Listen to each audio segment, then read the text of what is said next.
Hello students. आज हम इस चैप्टर में टॉपिक पढ़ेंगे climate.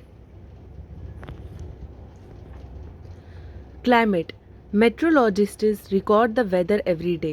The records of the weather have been preserved for the past several decades. These help us to determine the weather pattern at a place.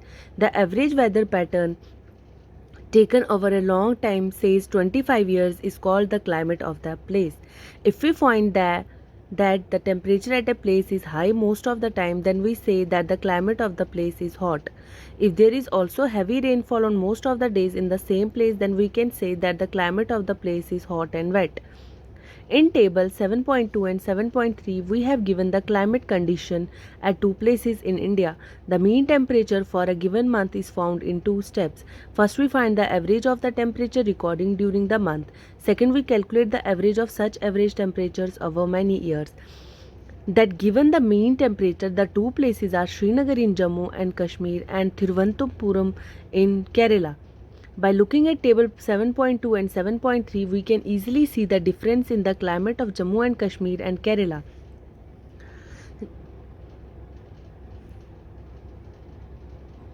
We can see that Kerala is very hot and wet in comparison to Jammu and Kashmir, which has a moderately hot and wet climate for a part of the year.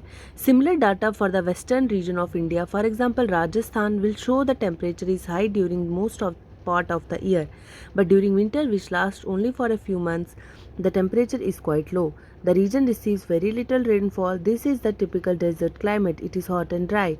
The northeastern India receives rain for a major part of the year. Therefore, we can say that the climate of the northeast is wet. In our state, climatic conditions are different at different places. In Jammu, region temperature at times shoot up to 46 degrees Celsius. On the contrary, in Ladakh, temperature falls as low as -23 degrees Celsius. तो students, आज हम पढ़ रहे हैं climate. Climate क्या होता है?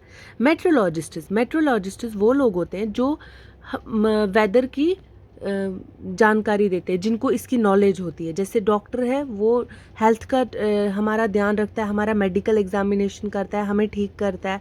वैसे ही जो लोग मौसम का हाल चाल पता करते हैं, मौसम किस तरीके से मेजर करना है, आज कितना टेम्परेचर है या आजकल कौन सा क्लाइमेट चल रहा है, वो कौन करते हैं? उनका नाम है मेट्रोलॉजिस्ट्स। मेट्रोलॉजिस्ट्स क्या करते हैं? वो रिकॉर्ड करते हैं वेदर हर दिन का, और इस वेदर रिकॉर्ड को वो फिर प्रिजर्व करके रखते हैं बहुत डिकेड्स तक। डिकेड्स हो गया 10 साल का एक डिकेड होता है, तो यानी कि पिछले बहुत सारे सालों से ये जो वेदर है, ये रिपोर्ट्स रिकॉर्ड होती आई हैं। उसी से ही हमें पता चल गया कि उस पर्टिकुलर एरिया या उस पर्टिकुलर स्टेट या उस रीजन का टेम्परेचर कितना रहेगा, किस साल के किस महीने में या किस दौरान। उस हिसाब से हमें उस जगह का टेम्परेचर पता चलता है और वहाँ का वेदर पता चलता है। और जैसे ये वेदर जब एक वेदर महीने तक कंटिन्यू करेगा, तो हम बोलेंगे कि ये उस एरिया का इस टाइम पे क्लाइमेट है। The average weather pattern taken over a long time, says 25 years, is called the climate of the place. 25 साल तक जब एक जगह का एक ही टाइप का वेदर रहेगा, तो उसको हम उसका क्लाइमेट कहते हैं। अब हमें दिया जाता है कि हम देखें कौन सी जगह पे हॉट क्लाइमेट है, कहाँ पे कम गर्मी है, कहाँ पे बारिश ज़्यादा होती है। उससे हमें वहाँ का क्लाइमेट पता चलता है। जैसे अगर कहीं पे ज़्यादा गर्मी और ज़्यादा बारिश होती है, तो हम बोलेंगे वहाँ पे हॉट और वेट क्लाइमेट है। कहीं पे अगर रेनफॉल कम होती है लेकिन गर्मी ज़्यादा होती है, हम बोलते हैं वहाँ पे हॉट एंड ड्राई क्लाइमेट है। अब यहाँ पे हमें दो टेबल्स दिए हुए हैं, 7.2 और 7.3। एक में इन्होंने श्रीनगर का टेम्परेचर रिकॉर्ड किया है, एक में इन्होंने केरला का टेम्परेचर रिकॉर्ड किया है। केरला में जो जगह है थिरुवनंतपुरम, और श्रीनगर का जम्मू एंड कश्मीर में। तो जनवरी, फरवरी, मार्च, अप्रैल, ये देखो आप, डेली मिनिमम मैक्सिमम टेम्परेचर इन्होंने रिकॉर्ड किया है। उसके बाद फिर मीन टोटल रेनफॉल कितनी हुई है, किस दिन कितनी हुई है, वो रिकॉर्ड करके रखा है, किस महीने में कितनी हुई है। उसके बाद वैसे ही केरला का भी किया हुआ है इन्होंने, केरला का भी इन्होंने रिकॉर्ड करके रखा हुआ है। अब इससे हमें क्या पता चलता है? इससे हमें ये पता चलता है कि we can easily see the difference in the climate of Jammu and Kashmir. आप देखो, यहाँ का जनवरी में -2.3 टेम्परेचर है, मैक्सिमम 4.7, क्योंकि जनवरी में यहाँ बहुत ज़्यादा ठंड होती है श्रीनगर में। फिर वैसे वैसे जब जुलाई, अगस्त का देखो, सितंबर का देखो, मौसम ज़्यादा बढ़ा हुआ है। दिसंबर में -1 पॉइंट है। इसी तरीके से अगर आप केरला का टेम्परेचर देखोगे, मॉडरेट टेम्परेचर 22, 22, 24, 23, वैसे ही मैक्सिमम भी इसका 39, 29, 31 इस तरीके से दिया हुआ है। तो यानी कि इससे हमें पता चलता है कि जो कश्मीर है, by looking at table 7.2 and 7.3, we can easily see the difference in the climate of Jammu and Kashmir. We can see that Kerala is very hot and wet in comparison to Jammu and Kashmir, which has a moderately hot and wet climate for a part of the year. हमारा जो है temperature ये अलग तरीके का है, मतलब कि कभी गर्मी है, कभी ज़्यादातर सर्दी है श्रीनगर में, लेकिन यहाँ केरला में देखो मॉडरेट टेम्परेचर, यानी कि ज़्यादातर गर्मी और बारिश ज़्यादा होती है यहाँ पे। अब अगर हम एग्जांपल लेंगे डेजर्ट एरिया की, जैसे राजस्थान हो गया, वहाँ पे ज़्यादा बारिश नहीं होती है, सिर्फ गर्मी ही गर्मी होती है, तो हम बोलेंगे वहाँ पे हॉट और ड्राई क्लाइमेट है। अब हमारी स्टेट की अगर बात करें तो जम्मू में बहुत गर्मी पड़ती है, 46 डिग्री तक टेम्परेचर हो जाता है, लेकिन जो लद्दाख है वहाँ पे सर्दियों में इतना टेम्परेचर गिर जाता है कि -23 तक जाता है।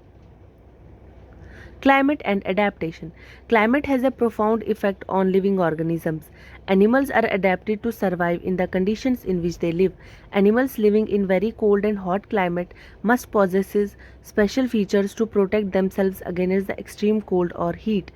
Recall from your class 6 science book the definition of adaptation.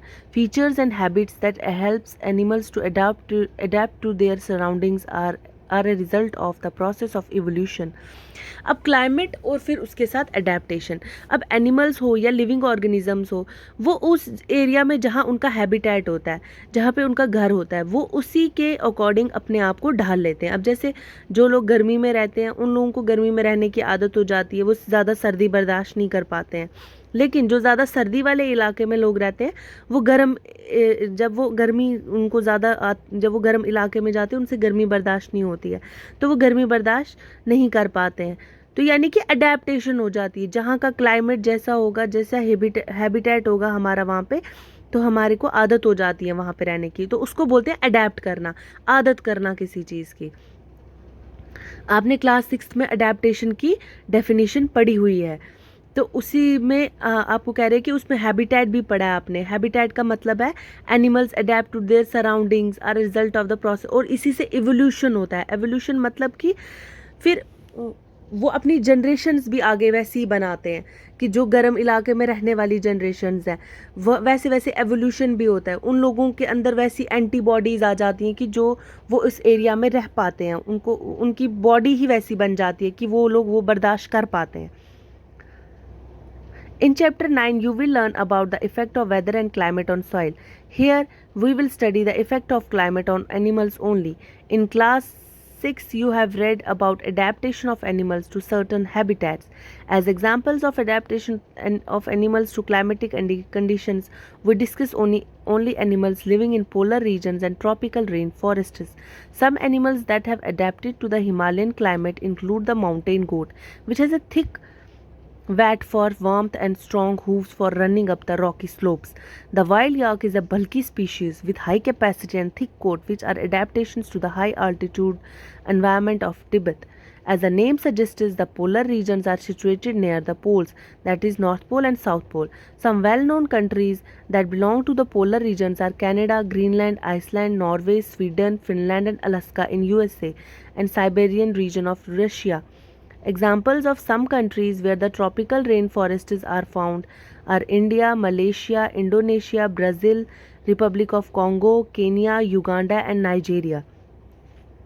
उसके बाद अब हम ये पढ़ रहे थे अडेप्टेशंस। तो अडेप्टेशंस हमने कुछ एनिमल्स की पढ़ी है, जैसे कि बियर, पोलर बियर जो पोलर रीजन्स में रहता है, जहाँ पे बहुत ज़्यादा ठंड पड़ती है, तो उसकी बॉडी इस तरीके की होती है कि वो उसको ठंड नहीं लगती, उसकी बॉडी पे फर होता है थिक, उसके ऊपर वो मोटी फैट्स की चमड़ी होती है, और उसको भूख भी नहीं लगती है, क्योंकि वो 6 महीने का एक साथ खा के रखता है और फिर वो 6 महीने सोता रहता है। अब वैसे ही अगर हिमालयन गोट, हाँ, हिमालयाज़ में जो एनिमल्स रहते हैं जैसे कि माउंटेन गोट, उसकी भी चमड़ी बहुत ज़्यादा थिक होती है, उसको भी लंबे लंबे घने बाल होते हैं उसके ऊपर, और उसके पाँव जो होते हैं वो हूव्स भी उसकी इस तरीके से बनी होती हैं कि वो बड़े बड़े पहाड़ों के ऊपर एकदम चढ़ जाती है। जैसे लद्दाख में याक मिलता है, याक के या की सवारी करते हैं वहाँ पे लोग, उसी पे लोग सामान भी ढोते हैं, वही वहाँ पे सरवाइव कर पाता है और एनिमल नहीं कर पाएगा। क्यों? क्योंकि वहाँ बहुत ज़्यादा सर्दी होती है। तो याक के ऊपर लंबे लंबे बाल होते हैं, थिक कोट होता है उसको अंदर से इसका फर का, उसके बाद उसको अंदर से चमड़ी भी वैसी होती है फैट्स वाली, तो इसीलिए उसको ज़्यादा फ़र्क नहीं पड़ता सर्दी का, और वो रह भी पाता है हाई अल्टीट्यूड्स पे।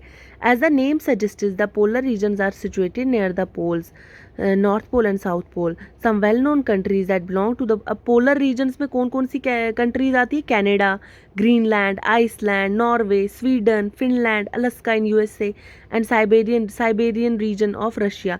ये सारी जो कंट्रीज़ है ये कहाँ पे पड़ती हैं? ये पोलर रीजन्स में पड़ती है, नॉर्थ पोल और साउथ पोल, जहाँ बहुत ज़्यादा सर्दी होती है। Examples of some countries where the tropical, अब रेन फॉरेस्ट्स कहाँ पे होते हैं? ट्रॉपिकल रेन फॉरेस्ट्स ये होते हैं मलेशिया में है, इंडिया में है, इंडोनेशिया में है, ब्राज़ील में है, रिपब्लिक ऑफ कॉन्गो में है, कीनिया में है, युगांडा में है और नाइजीरिया में है।